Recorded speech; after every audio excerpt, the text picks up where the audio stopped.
விஷப்பாம்பு கடித்து விவசாயி உயிரிழப்பு. மாண்புமிகு அமைச்சர் சி.வே. கணேசன் நேரில் அஞ்சலி.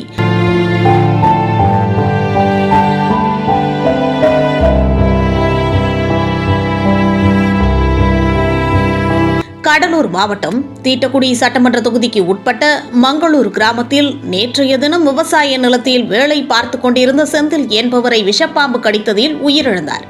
இதனை அறிந்த மாண்புமிகு தமிழ்நாடு முதலமைச்சர் மு.க. ஸ்டாலின் அவர்கள் உயிரிழந்தவரின் குடும்பத்தினருக்கும் உறவினர்களுக்கும் ஆழ்ந்த இரங்கலை தெரிவித்தார். உடனே முதலமைச்சர் நிதியிலிருந்து 3 லட்சம் நிதியுதவி அறிவித்தார்.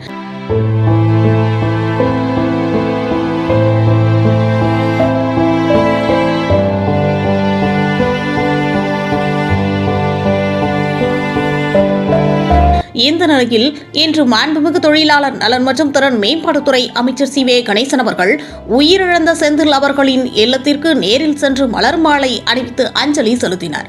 பின்னர் முதலமைச்சர் அறிவித்த 3 லட்சம் ரூபாய் நிதி உதவிக்கான காசோலையும் அமைச்சர் சொந்த நிதியில் 2 லட்சம் ரூபாய் ரொக்கப்பணமும் அவரின் குடும்பத்தினரிடம் வழங்கினார். அவரின் குடும்பத்தினருக்கும் உறவினர்களுக்கும் ஆறுதல் கூறினார்.